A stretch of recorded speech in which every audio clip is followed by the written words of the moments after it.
आखिर अति महारथी कर्ण क्या थे, कितने ताकतवर थे और क्यों उन्हें महाभारत का सबसे ताकतवर योद्धा कहा जाता था।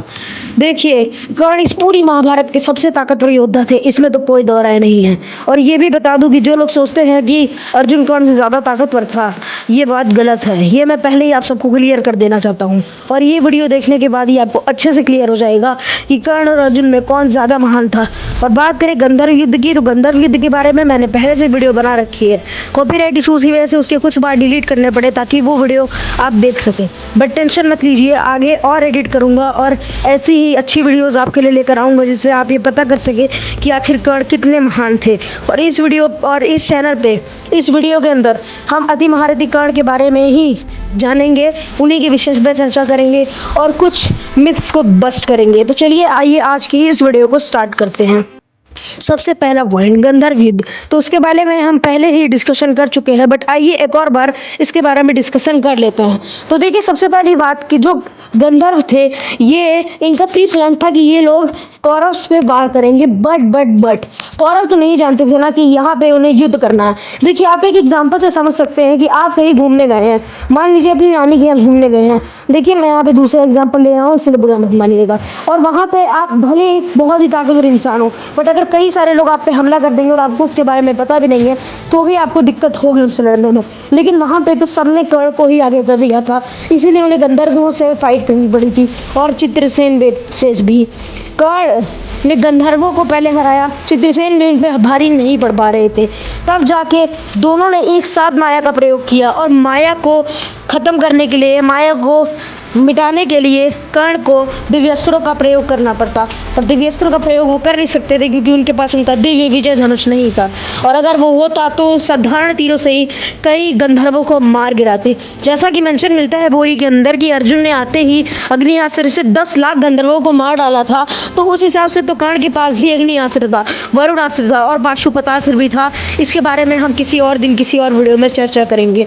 तो पाशुपतास्त्र, इतने सारे अस्त्र तो कर्ण के पास भी थे ना, तो वो भी तो कई गंधर्वों को मार सकते थे। जैसा कि अर्जुन ने 10 लाख गंधर्वों को एक अग्नियास्त्र से मार दिया, तो कर्ण भी तो मार सकते थे ना।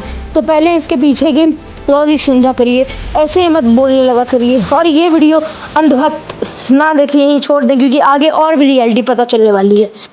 देखिए, सबसे बड़ा मिथ तो ये है विराट युद्ध। विराट युद्ध पूरी महाभारत के बाद में जोड़ा गया था, जैसे ही हम इसके बारे में जानते हैं। देखिए, महाभारत में ऐसा कोई रेफरेंस नहीं मिलता है विराट युद्ध के बारे में।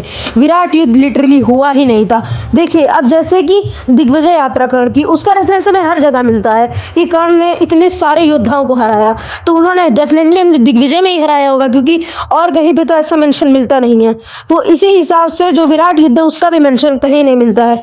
द्रौपदी स्वयंवर के अंदर भी, और द्रौपदी स्वयंवर जल्दी वीडियो आएगी कि कैसे द्रौपदी स्वयंवर फेक था, यानी बाद में जोड़ा गया एक इंटरपोलेशन था, और बोरी ने खुद इस बात को 20 पॉइंट से क्लियर किया है। तो अब चल अपने टॉपिक पे आ जाते हैं, चलिए विराट युद्ध के बारे में। तो देखिए, विराट युद्ध एक इंटरपोलेशन है, और दूसरी बात यह है कि वहाँ पे अगर इंटरपोलेशन नहीं, 1% भी सच है, तो वहाँ पे अर्जुन बचे तो सिर्फ और सिर्फ हनुमान जी की वजह से, क्योंकि जिस रथ में हनुमान जी हो, उस रथ और उस योद्धा को हराना नामुमकिन सा हो जाता है। फिर भी वहाँ पे कर्ण ने उनका सामना किया। और दूसरी बात, अर्जुन के पास दिव्य गांडीव था, लेकिन कर्ण के पास कोई दिव्य ऐसा धनुष नहीं था जिससे वो मुकाबला कर सके। और आप जानते हैं कि गांडीव में 1 लाख धनुषों की ताकत थी, और कर्ण का धनुष एक था। 1 लाख धनुष के सामने कर्ण अकेले एक धनुष से प्रहार करने के लिए खड़े थे, और फिर भी उन्होंने अर्जुन को टक्कर दी। और वहाँ पे कर्ण हारते ना अगर उनके पास उनका विजय धनुष होता, क्योंकि वो युद्ध के 17वें दिन पता चल गया था जब कर्ण अपना विजय धनुष लेके उतरे थे। देखिए, पहली बात तो महारथी कर्ण एक महारथी थे ही नहीं।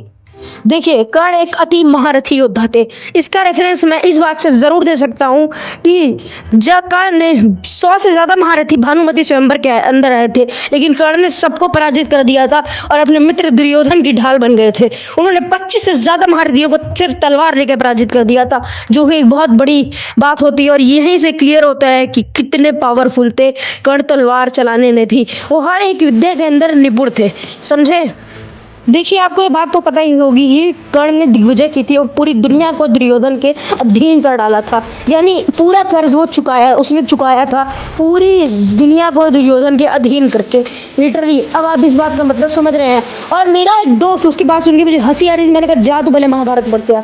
उसने बोला कि कर्ण, जो पांडव थे, कर्ण से ज्यादा ताकतवर थे क्योंकि उन्होंने भी तो दिग्विजय की थी। अरे बेवकूफ, तेरे में दिमाग नहीं है क्या? तू सुन तो मेरी पहली बात कि पांच पांडवों ने मिलकर दिग्विजय की थी और कर्ण ने अकेले दिग्विजय की थी, अकेले दिग्विजय की थी। ठीक है ना, पहले जाके महाभारत पढ़ो।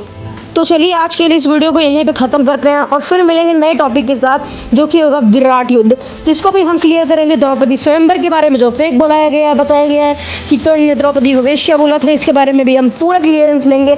चलिए आज की वीडियो को यहीं ख़त्म करते हैं, तब तक के लिए जय श्री राम, हर हर महादेव, जय हो राधे कर्ण।